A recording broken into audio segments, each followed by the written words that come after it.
एक तर संजय गायकवाड हा माझ्या मते बिनडोक आणि अशिक्षित असायला पाहिजे। कॉम्रेड गोविंद पानसरे यांनी लिहिलेलं शिवाजी कोण होता हे पुस्तक वाचल्याच्या नंतरच कळतं की छत्रपती शिवरायांचे विचार त्याच्यामध्ये काय आहेत।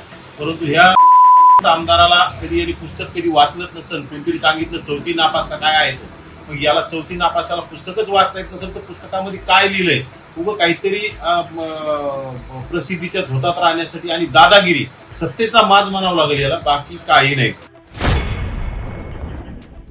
एकतर संजय गायकवाड हा माझ्या मते बिनडोक आणि अशिक्षित असायला पाहिजे। कॉम्रेड गोविंद पानसरे यांनी लिहिलेलं शिवाजी कोण होता हे पुस्तक वाचल्याच्या नंतरच कळतं की छत्रपती शिवरायांचे विचार त्याच्यामध्ये काय आहेत। परंतु ह्या आमदाराला कधी यांनी पुस्तक कधी वाचलंच नसेल, कोणतरी सांगितलं चौथी नापास का काय आहे तो, मग याला चौथी नापासाला पुस्तकच वाचता येत नसेल तर पुस्तकामध्ये काय लिहिलंय, उगं काहीतरी प्रसिद्धीच्या झोतात राहण्यासाठी आणि दादागिरी, सत्तेचा माज म्हणावं लागेल याला, बाकी काही नाही। खरं तर ह्या बिनडोक आमदाराने धर्माची देवळं आणि देवळाचा धर्म ह्या प्रबोधनकार ठाकरे यांनी लिहिलेले पुस्तकं वाचले पाहिजे ना, कारण की तुम्ही बाळासाहेब ठाकरे यांना मानता, मग प्रबोधनकार ठाकरे ज्यांनी जी पुस्तकं लिहिली आहेत देवळाचा धर्म आणि धर्माची देवळं, हे पुस्तक वाचल्याच्या नंतर त्या बिनडोक आमदाराला कळलं। परंतु कुठतरी गरीब माणसाला प्रेशर करायचं, दादागिरी करायची, आणि विशेषतः ते पुस्तक 30 वर्षापूर्वी लिहिलेलं आहे आणि ते प्रकाशकांनी आता कुठतरी प्रकाशित करून काही ठिकाणी लोकांना वाचनात यावे यासाठी त्यांचा हेतू होता। आणि त्या हेतूच्या आड जर आमदार गायकवाड येत असतील तर नक्कीच माझ्या मते राज्याच्या गृह विभागाने अशा धमक्या देणाऱ्या आमदाराला यांचं निलंबन केलं पाहिजे, राज्याच्या मुख्यमंत्र्यांनी यांचं निलंबन केलं पाहिजे आणि त्यांच्यावर गृह विभागाने तातडीने कारवाई केली पाहिजे। प्रत्येक वेळी कुठतरी दादागिरी आणि मारामारी, घरात घुसून हाणून मारणाऱ्या संजय गायकवाडला त्याची लय अवकात असेल तर मी येतो, त्याच्या दारात येतो, हाणून दाखव मला। विनाकारण गरीब माणसाला दादागिरी करायची, धमकवायचं आणि प्रेशर करायचं हे अतिशय चुकीचं आहे। ज्या संजय गायकवाड मध्ये खरंच धमक असेल तर मी त्याच्या दारात जातो, त्याने आमच्या सोबत बोलून दाखव, मग सांगू आणि समोरासमोरून त्याच्यात उत्तर द्यावं की तो पुस्तक त्यांनी वाचले का, त्या पुस्तकात काय आहे, कुठलं वाचायचं नाही, काय नाही। शिवाजी कोण होता म्हटलं की त्याच्यावर विरोध करायचे। आता शिवाजी ठीक आहे, वर जरी शिवाजी लिहिलं असेल परंतु आतले विचार वाचणं गरजेचं आहे। आमदारांनी ते कधी वाचलेले आहेत आणि आयुष्यात कुठली पुस्तकं सुद्धा वाचली नसेल, त्याच्यामुळे अशी घाणेरडी मानसिकता ह्या लोकांच्या मनातून येते आणि फक्त दादागिरी आणि दहशत निर्माण करण्याचं यांच्या डोक्यात आहे। खरं तर एकनाथ शिंदे साहेबांनी ह्या आमदाराचा राजीनामा घेतला पाहिजे। प्रशांत आंबी नावाचं प्रकाशक आहे त्यांचं नाव, आणि ते कोल्हापूरचे आहे, तर त्या प्रशांत आंबीशी तुम्ही संपर्क साधणार का?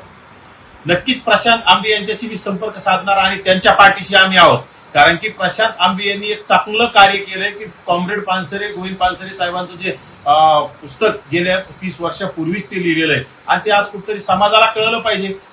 शिवाजी कोण होता, म्हणजे छत्रपती शिवाजी महाराज कोण होते हे लोकांना कळलं पाहिजे ना, त्यासाठी त्यांनी बिचाऱ्यांनी ते प्रयत्न केले। तर त्याच्यात जर यांचा दादागिरी आणि कुठतरी खटाटोप त्यांच्यावर प्रेशर करण्याचा असेल तर नक्कीच त्या प्रकाशकांच्या पाठीशी आम्ही राहू आणि त्यांना आमचं समर्थन असेल। आमदार संजय गायकवाड यांची जर कधी भूमिका ठाम असल्यास तर पुढची भूमिका तुमची काय असणार आहे? आमदार संजय गायकवाड यांची भूमिका ठाम असेल तर त्या प्रकाश आंबींच्या घरी जाऊन त्याला मारण्याऐवजी मी जातो ना त्या संजय गायकवाडांच्या दारात, त्याच्यात किती धमक एकच बघू आपण। उगं काहीतरी पाठीमागं मी त्या आकाशवाणीच्या आमदार निवासमध्ये काहीतरी स्टंट करून त्या गरीब माणसाला, हॉटेल व्यावसायिकाला सुद्धा त्यांनी मारहाण केली होती। अशी दादागिरी करायची आणि कुठतरी स्टंटमध्ये राहायचं, गळ्यात मोठमोठल्या माळा घालायच्या, गुंडासारखं राहायचं आणि दादागिरी करायची, हे सगळे लोक खपून घेत नसतात। त्या प्रकाश आंबीच्या पाठीशी आम्ही आहोत आणि दादागिरी केली तर आम्ही सुद्धा खपून घेणार नाही। याच्यानंतर तुम्ही पोलीस अधीक्षकांना काही तक्रार देणार का गृह विभागासाठी? आम्ही पोलीस अधीक्षकांना तक्रार देण्याची गरज नाही, आम्ही मुख्यमंत्र्यांना फोनवरून ह्या भूमिकेशी काय तुमचं म्हणणं आहे ते विचारू आणि त्या मुजोर आणि दादागिरी करणाऱ्या आमदारावर कारवाई करण्याची मुख्यमंत्री महोदयाकडे मागणी करू।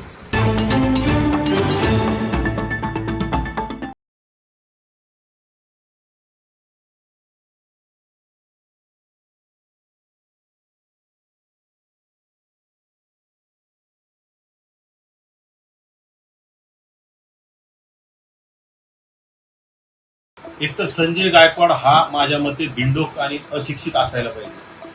कॉम्रेड गोविंद पानसरे यांनी लिहिलेलं शिवाजी कोण होता हे पुस्तक वाचल्याच्या नंतरच कळतं की छत्रपती शिवरायांचे विचार त्याच्यामध्ये काय आहेत। परंतु ह्या आमदाराला कधी यांनी पुस्तक कधी वाचलंच नसेल, कोणतरी सांगितलं चौथी नापास का काय आहे तो, मग याला चौथी नापासाला पुस्तकच वाचता येत नसेल तर पुस्तकामध्ये काय लिहिलंय उगं काहीतरी प्रसिद्धीच्या झोतात राहण्यासाठी आणि दादागिरी सत्तेचा माज म्हणावं लागेल याला, बाकी काही नाही. एकतर संजय गायकवाड हा माझ्या मते बिंडोक आणि अशिक्षित असायला पाहिजे. कॉम्रेड गोविंद पानसरे यांनी लिहिलेलं शिवाजी कोण होता हे पुस्तक वाचल्याच्या नंतरच कळतं की छत्रपती शिवरायांचे विचार त्याच्यामध्ये काय आहेत.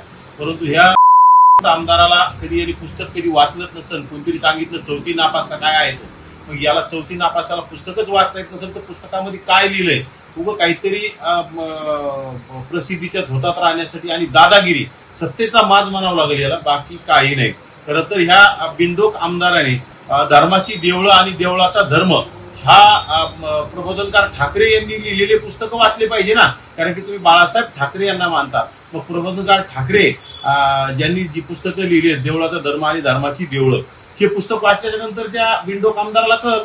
परंतु कुठतरी गरीब माणसाला प्रेशर करायचं, दादागिरी करायची, आणि विशेषतः ते पुस्तक 30 वर्षापूर्वी लिहिलेलं आहे आणि ते प्रकाशकांनी आता कुठतरी प्रकाशित करून काही ठिकाणी लोकांना वाचनात यावे यासाठी त्यांचा हेतू होता. आणि त्या हेतूच्या आड जर आमदार गायकवाड येत असतील तर नक्कीच माझ्या मते राज्याच्या गृह विभागाने अशा धमक्या देणाऱ्या आमदाराला यांचं निलंबन केलं पाहिजे, राज्याच्या मुख्यमंत्र्यांनी यांचं निलंबन केलं पाहिजे आणि त्यांच्यावर गृह विभागाने तातडीने कारवाई केली पाहिजे. प्रत्येक वेळी कुठतरी दादागिरी आणि मारामारी घरात घुसून हाणू मारणाऱ्या संजय गायकवाडला त्याची लय अवकात असेल तर मी येतो, त्याच्या दारात येतो, हाणून दाखव मला. विनाकारण गरीब माणसाला दादागिरी करायची, धमकवायचं आणि प्रेशर करायचं हे अतिशय चुकीचं आहे. ज्या संजय गायकवाड मध्ये खरंच धमक असेल तर मी त्याच्या दारात जातो, त्याने आमच्या सोबत बोलून दाखव, मग सांगू आणि समोरासमोरून त्याच्यात उत्तर द्यावं की तो पुस्तक त्यांनी वाचले का, त्या पुस्तकात काय आहे, कुठलं वाचायचं नाही, काय नाही. शिवाजी कोण होता म्हटलं की त्याच्यावर विरोध करायचे. आता शिवाजी ठीक आहे, वर जरी शिवाजी लिहिलं असेल परंतु आतले विचार वाचणं गरजेचं आहे. त्या आमदारांनी ते कधी वाचलेले आहेत आणि आयुष्यात कुठले पुस्तकं सुद्धा वाचलेली असेल. त्याच्यामुळे अशी घाणेरडी मानसिकता या लोकांच्या मनातून येते आणि फक्त दादागिरी आणि दहशत निर्माण करण्याचं यांच्या डोक्यात आहे. खरं तर एकनाथ शिंदे साहेबांनी ह्या आमदाराचा राजीनामा घेतला पाहिजे. प्रशांत आंबी नावाचं प्रकाशक आहे त्यांचं नाव आणि ते कोल्हापूरचे. तर त्या प्रशांत आंबीशी तुम्ही संपर्क साधणार का? नक्कीच प्रशांत आंबे यांच्याशी मी संपर्क साधणार आणि त्यांच्या पाठीशी आम्ही आहोत. कारण की प्रशांत आंबे यांनी एक चांगलं कार्य केलंय की कॉम्रेड गोविंद पानसरे साहेबांचं जे पुस्तक गेल्या 30 वर्षापूर्वीच ते लिहिलेलं आहे आणि ते आज कुठतरी समाजाला कळलं पाहिजे. शिवाजी कोण होता, म्हणजे छत्रपती शिवाजी महाराज कोण होते हे लोकांना कळलं पाहिजे ना. त्यासाठी त्यांनी बिचाऱ्यांनी ते प्रयत्न केले. तर त्याच्यात जर यांचा दादागिरी आणि कुठतरी खटाटोप त्यांच्यावर प्रेशर करण्याचा असेल तर नक्कीच त्या प्रकाशकांच्या पाठीशी आम्ही राहू आणि त्यांना आमचं समर्थन असेल. आमदार संजय गायकवाड यांची जर कधी भूमिका ठाम असल्यास तर पुढची भूमिका तुमची काय असणार आहे? आमदार संजय गायकवाड यांची भूमिका ठाम असेल तर त्या प्रकाश आंबींच्या घरी जाऊन त्याला मारण्याऐवजी मी जातो ना त्या संजय गायकवाडांच्या दारात, त्याच्यात किती धमक एकच बघू आपण. उगं काहीतरी पाठीमागं मी त्या आकाशवाणीच्या आमदार निवासमध्ये काहीतरी स्टंट करून त्या गरीब माणसाला हॉटेल व्यावसायिकाला सुद्धा त्यांनी मारहाण केली होती. अशी दादागिरी करायची आणि कुठतरी स्टंटमध्ये राहायचं, गळ्यात मोठमोठल्या माळा घालायच्या, गुंडासारखं राहायचं आणि दादागिरी करायची. हे सगळे लोक खपून घेत नसतात. त्या प्रकाश आंबीच्या पाठीशी आम्ही आहोत आणि दादागिरी केली तर आम्ही सुद्धा खपून घेणार नाही. याच्यानंतर तुम्ही पोलीस अधीक्षकांना काही तक्रार देणार का गृह विभागासाठी? आम्ही पोलीस अधीक्षकांना तक्रार देण्याची गरज नाही. आम्ही मुख्यमंत्र्यांना फोनवरून ह्या भूमिकेशी काय तुमचं म्हणणं आहे ते विचारू आणि त्या मुजोर आणि दादागिरी करणाऱ्या आमदारावर कारवाई करण्याची मुख्यमंत्री महोदयाकडे मागणी करू.